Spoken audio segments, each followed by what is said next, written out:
नमस्कार, आप देख रहे हैं मेरा educational channel from academic to competitive English that is face, मेरे यानी संतोष राजपूत के साथ। और आज का टॉपिक है क्लास 9th की बी हाइव बुक से महान वैज्ञानिक एल्बर्ट आइंस्टीन के जीवन पर आधारित इंटरेस्टिंग लेसन ए ट्रूली ब्यूटीफुल माइंड। तो ज़्यादा टाइम ना वेस्ट करते शुरू करते हैं आज का topic. Albert Einstein was born on 14th March 1879 in the German city of Ulm. Albert Einstein का जन्म 14 मार्च 1879 को जर्मनी के एक नगर उल्म में हुआ था। विदाउट एनी इंडिकेशन, उस समय ऐसा कोई आभास भी नहीं हुआ था that he was destined for greatness, कि वह किसी दिन युग पुरुष बनेगा। मतलब उसमें महानता पहले से तय की गई है। ऑन द कंट्रेरी, इसके विपरीत, his mother thought Albert was freak. उसकी माँ का सोचना था कि वह सन की बच्चा है। To her his head seemed much too large. उसको आइंस्टीन का सिर बहुत बड़ा लगता था। एट द एज ऑफ 2.5, 2.5 वर्ष की उम्र में भी Einstein still wasn't talking. Einstein बोल नहीं पाते थे। When he finally did learn to speak, अंत में जब उन्होंने बोलना सीख भी लिया, ही अटर्ड एवरीथिंग ट्वाइस, तो वे हर शब्द को या हर बात को 2 बार बोलते थे। Einstein did not know, Einstein ये नहीं जानते थे what to do with other children, कि वे अन्य बच्चों के साथ कैसा व्यवहार करें। And his playmates called him brother boring, और उनके खेल के साथी उनको उबाने वाला भाई कहते थे। So the youngster played by himself much of the time, इसलिए बच्चा अपने आप से ही ज़्यादा समय तक खेलता रहता था। He specially loved mechanical toys, उसको विशेष रूप से यांत्रिक खिलौने पसंद थे। Looking at his new born sister Maja, अपनी नवजात बहन माजा को देखते हुए, he is said to have said, उन्होंने कहा था, fine but where are her wheels, सुंदर लेकिन उसके पहिए कहाँ हैं। A head master once told his father, एक बार एक हेड मास्टर ने उनके पिता से कहा, that what Einstein choose as a profession wouldn't matter, कि आइंस्टीन कोई भी व्यवसाय चुने यह महत्वपूर्ण बात नहीं है। Because he will never make a success at anything, क्योंकि उसको कभी भी किसी भी काम में कामयाबी मिलेगी ही नहीं। Einstein began learning to play the violin at the age of 6। Einstein ने 6 वर्ष की आयु में वायलिन बजाना सीखना शुरू कर दिया था। Because his mother wanted him to, क्योंकि उनकी माँ ऐसा चाहती थी कि वह वायलिन सीखे। He later became a gifted amateur violinist, आने वाले वर्षों में वे प्रतिभाशाली लेकिन शौकिया रूप से वायलिन वादक बन गए। Maintaining this skill throughout his life, और इस कौशल को उन्होंने उम्र भर बनाए रखा। But Albert Einstein was not a bad people, लेकिन एल्बर्ट आइंस्टीन बुरे छात्र नहीं थे। He went to high school in Munich, उन्होंने म्यूनिक में हाई स्कूल में एडमिशन लिया। Where Einstein's family had moved when he was 15 months old, जब वे 15 महीने के थे तभी उनका परिवार वहाँ चला आया था। And scored good marks in almost every subject, और लगभग उन्होंने प्रत्येक विषय में अच्छे अंक हासिल किए। Einstein hated the schools regimentation, Einstein को स्कूल के कठोर अनुशासन से नफरत थी। And often clashed with his teachers, और वे अपने शिक्षकों से हमेशा ही उलझ जाया करते थे।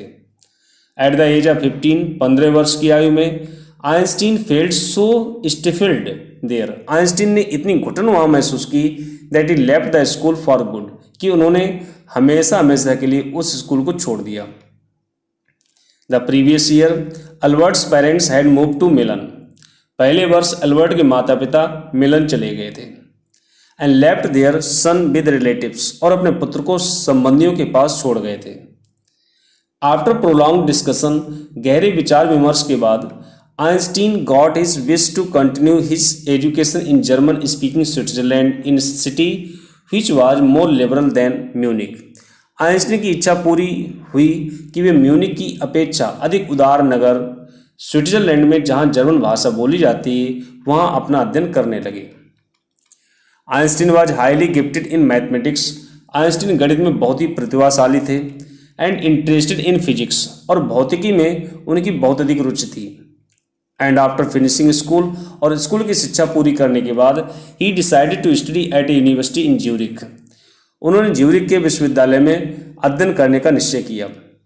But science wasn't the only thing, लेकिन विज्ञान ही एकमात्र ऐसा विषय नहीं था that appealed to the dashing young man with the walrus moustache, जो उस तेज युवक जिसकी लंबी और लटकी हुई मूछें थीं की रुचि पूरी कर पाता। वॉलरस मछली का नाम है जिसकी मूछें लटकी हुई होती हैं, और ऐसी आइंस्टीन की भी थी। He also felt a special interest in fellow student Mileva Maric. वे अपनी सहपाठी मिलेवा मैरिक की ओर आकर्षित हुए, whom he found to be a clever creature। उसको उन्होंने एक समझदार प्राणी के रूप में देखा। This young Serb had come to Switzerland. यह सर्व युवती स्विट्जरलैंड आई थी because the university in Zurich was one of the few in Europe, क्योंकि ज्यूरिख यूरोप के उन गिने चुने विश्वविद्यालयों में से एक था where women could get degrees, जहाँ पर लड़कियाँ स्नातक की डिग्री हासिल कर सकती थीं।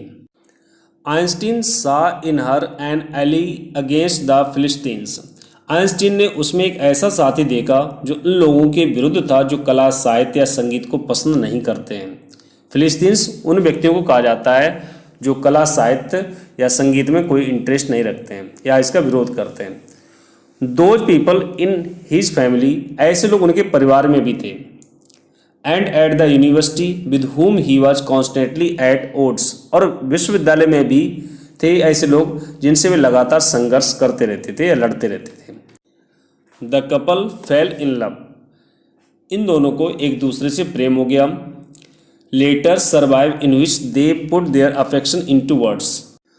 पत्र व्यवहार भी होगा जिसमें वे अपने प्रेम को शब्दों में व्यक्त करने लगे। मिक्सिंग साइंस विद टेंडरनेस, इस प्रकार वे विज्ञान और भावनाओं का मिश्रण करते रहे। रोड आइंस्टीन ने लिखा, how happy and proud I shall be, मुझे कितनी प्रसन्नता और गर्व होगा when we both have brought our work on relativity to a victorious conclusion, जब हम दोनों मिलकर सापेक्षता पर पूरा काम कर लेंगे और उसे सफल निष्कर्ष तक ले जाएंगे। इन 1900 एट द एज ऑफ 21, सन 1900 में 21 वर्ष की आयु में Albert Einstein was a university graduate and unemployed. Albert Einstein विश्वविद्यालय से स्नातक हो चुके थे और बेरोजगार भी थे। He worked as a teaching assistant, उन्होंने एक सहायक शिक्षक के रूप में कार्य किया। गेव प्राइवेट लेसन्स, और प्राइवेट शिक्षण कार्य किया। And finally secured a job in 1902 as a technical expert in the patent office in Bern, तथा अंत में सन 1902 में बर्न में पेटेंट ऑफिस में तकनीकी विशेषज्ञ के रूप में नौकरी मिली। While he was supposed to be assessing other people's inventions, जबकि यह सोचा जाता था कि वे अन्य लोगों के आविष्कारों का आकलन करेंगे, Einstein was actually developing his own ideas in secret। Einstein यथार्थ में अपने विचारों को गोपनीय रूप से विकसित कर रहे थे। He is said to have jokingly called his desk drawer at work the Bureau of Theoretical Physics। कहा जाता है कि उन्होंने मजाक में अपनी मेज जिस पर वे काम करते थे उसकी दराज को सैद्धांतिक भौतिकी ब्यूरो का नाम दिया था। One of the famous papers of 1905 was Einstein's special theory of relativity. सन 1905 के प्रसिद्ध पेपरों में यानी अखबारों में से एक पेपर आइंस्टीन की स्पेशल थ्योरी ऑफ रिलेटिविटी पर था। According to his time and distance are not absolute, जिसके अनुसार समय और दूरी निरपेक्ष नहीं थी। Indeed two perfectly accurate clocks will not continue to show the same time. वास्तव में दो पूर्ण रूपेण सही घड़ियां एक ही समय नहीं दिखा रही होंगी। If they come together again after journey, यदि यात्रा के बाद उन दोनों को साथ साथ रखा जाए। If one of them has been moving very fast relative to the other, यदि उनमें से एक दूसरी घड़ी के सापेक्ष बहुत तेजी से चलती रहती है। From this followed the world's most famous formula, इससे संसार का सबसे प्रसिद्ध सूत्र तैयार हुआ। Which describes the relationship between mass and energy, mass और एनर्जी के बीच संबंध का वर्णन करने वाला फार्मूला बना E = mc²। In this mathematical equation, इस गणितीय समीकरण में E stands for energy. E का मतलब है एनर्जी, ऊर्जा। M फॉर मास, M का मतलब है द्रव्यमान। C for the speed of the light in A vacuum. C निर्वात में प्रकाश की गति है, जो कितनी होती है, अबाउट 3 लाख किलोमीटर पर सेकेंड, जो लगभग 3 लाख किलोमीटर प्रति सेकेंड की स्पीड से चलती है। When you sit with a nice girl for 2 hours, जब आप किसी सुंदर लड़की के पास 2 घंटे तक बैठे रहते हैं, इट सीम्स लाइक 2 मिनट्स, तो ऐसा लगता है जैसे कि उसके पास आप सिर्फ 2 मिनट ही बैठे हैं। When you sit on a hot stove for 2 minutes, जब किसी गर्म स्टोव पर आप 2 मिनट तक ही बैठते हैं, इट सीम्स लाइक 2 आवर्स, तो आपको लगेगा कि जैसे आप 2 घंटे उस पर बैठ चुके हों। दैट इज रिलेटिविटी, यही सापेक्षता है। मतलब जहाँ पर आपका मन लगा हुआ है वहाँ पर आप बहुत देर तक साथ रह सकते हैं, और जहाँ पर मन नहीं है वहाँ पर आप निगेटिविटी शो करने लगेंगे। While Einstein was solving the most difficult problems in physics, जिस समय आइंस्टीन भौतिकी में सबसे कठिन प्रश्न को हल कर रहे थे, his private life was unraveling, उसी समय उनके व्यक्तिगत जीवन में बिगाड़ उत्पन्न होने लगा था। Albert had wanted to marry Mileva right after finishing his studies. Albert चाहते थे कि उनका अध्ययन समाप्त होने के तुरंत बाद ही वो मिलेवा से शादी कर लें। But his mother was against it, लेकिन उनकी माँ इसके विरुद्ध थी। She thought Mileva who was 3 years older than her son was too old for him. उनकी माँ ने सोचा कि मिलेवा जो उनके बेटे से 3 वर्ष बड़ी थी, आइंस्टीन के लिए वो काफ़ी बड़ी है। She was also bothered by Mileva's intelligence, वे मिलेवा की बुद्धिमानी से भी परेशान थी। She is a book like you, his mother said, Einstein की माँ ने कहा कि वह तुम्हारी तरह ही किताब है। Einstein put the wedding off, Einstein ने इस विवाह को टाल दिया। The pair finally married in January 1903, अंत में दोनों का विवाह जनवरी 1903 में हो गया था। एंड हैड 2 sons, और उनसे 2 पुत्र भी हुए। But a few years later, लेकिन कुछ वर्ष के बाद, द मैरिज फाल्टर्ड, विवाह में कमजोरी आनी शुरू हो गई। Mileva mean while was losing her intellectual ambition, इसी बीच मिलेवा की बौद्धिक महत्वाकांक्षाएं नष्ट हो रही थीं। And becoming an unhappy housewife, और वह एक दुखी घरेलू पत्नी के रूप में रहकर रह रही थी। After years of constant fighting, कई वर्ष तक लगातार झगड़ने के बाद, द कपल फाइनली डाइवोर्स इन 1919, सन 1919 में इस जोड़े ने, यानी मिलेवा और आइंस्टीन ने एक दूसरे को तलाक दे दिया। Einstein married his cousin Elsa the same year, Einstein ने उसी वर्ष अपनी चचेरी बहन एल्सा के साथ शादी कर ली। Einstein's new personal chapter coincided with his rise to world fame, Einstein का नया व्यक्तिगत अध्याय उनकी विश्वविख्यात में उन्नति के साथ साथ चल पड़ा। In 1915 he had published his general theory of relativity, सन 1915 में उन्होंने अपनी जनरल थ्योरी ऑफ रिलेटिविटी प्रकाशित की, which provided a new interpretation of gravity, जो गुरुत्वाकर्षण शक्ति की नई व्याख्या प्रदान करती थी। An eclipse of the sun in 1919 broad prove that it was accurate, सन 1919 में जो सूर्य ग्रहण पड़ा था उससे उनका सिद्धांत बिल्कुल सही साबित हुआ। Einstein had correctly calculated in advance the extent, Einstein ने बहुत पहले ही शुद्ध रूप से गणना कर रखी थी, to which the light from fixed stars would be deflected through the sun's gravitational field, कि स्थिर ग्रह सूर्य के गुरुत्वाकर्षण क्षेत्र से होकर कितनी सीमा तक प्रकाश का विचलन करेंगे। The newspapers proclaimed his work as a scientific revolution, समाचार पत्रों ने कहा कि आइंस्टीन का कार्य एक वैज्ञानिक क्रांति है।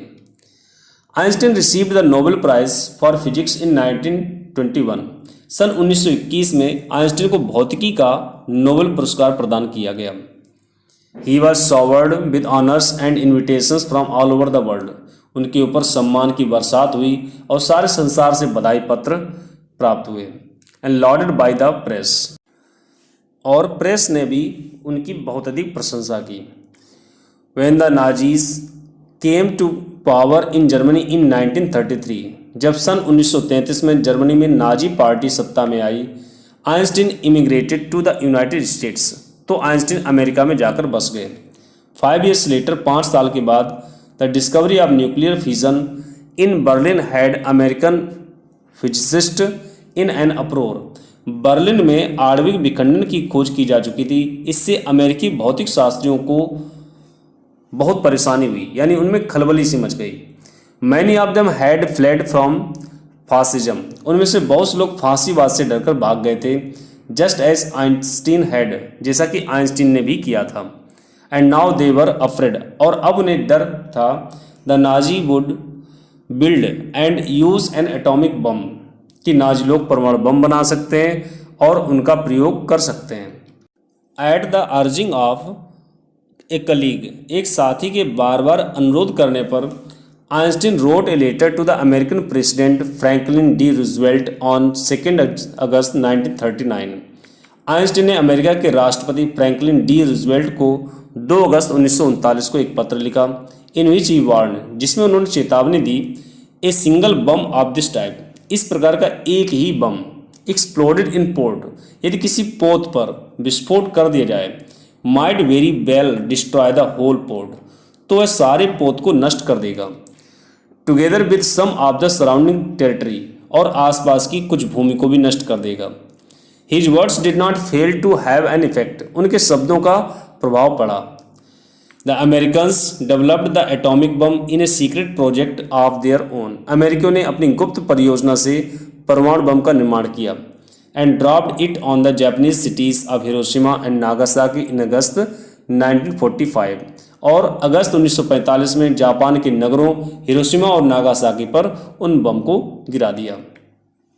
Einstein was deeply shaken by the extent of the destruction. Einstein को इस अत्यधिक विनाश के कारण गहरा शोक हुआ। This time he wrote a public missive to the United Nations. इस बार उन्होंने संयुक्त राष्ट्र को सार्वजनिक हित के लिए एक पत्र लिखा। In it he propose the formation of a world government. पत्र में उन्होंने विश्व सरकार के गठन का प्रस्ताव किया। Unlike the letter to Roosevelt, Roosevelt को लिखे गए उनके पत्र का जो प्रभाव हुआ था, this one made no impact, उसको देखते हुए इस पत्र का कोई असर नहीं हुआ। But over the next decade, लेकिन आइंस्टीन अगले 10 वर्षों में Einstein got ever more involve in politics. Einstein राजनीति में अधिक जोशीले ढंग से शामिल हो गए। Agitating for an end to the arms buildup, हथियारों के संग्रह को समाप्त करने के लिए उन्होंने आंदोलन किया। And using his popularity to campaign for peace and democracy, और अपनी लोकप्रियता को शांति और लोकतंत्र के लिए अभियान चलाने में उपयोग किया। When Einstein died in 1955 at the age of 76, 76 वर्ष की आयु में, सन 1955 में जब आइंस्टीन की मृत्यु हुई, he was celebrated as a visionary and world citizen as much as a scientific genius. तो उनकी चिंतक और विश्व नागरिक के रूप में जितनी प्रशंसा की गई, उतनी ही प्रशंसा प्रतिभाशाली वैज्ञानिक के रूप में भी की गई। तो ये था लेसन अल्बर्ट आइंस्टीन के बारे में, जो अपने बचपन से ही साइंटिफिक स्किल में एक्सपर्ट थे, और जैसे जैसे वो बड़े होते गए उनका ये एक्सपर्टनेस और अधिक बढ़ता चला गया। तो लेसन आपको कैसा लगा कमेंट करके हमें जरूर बताइएगा। धन्यवाद। Subscribe and press the bell icon on the YouTube app to never miss an update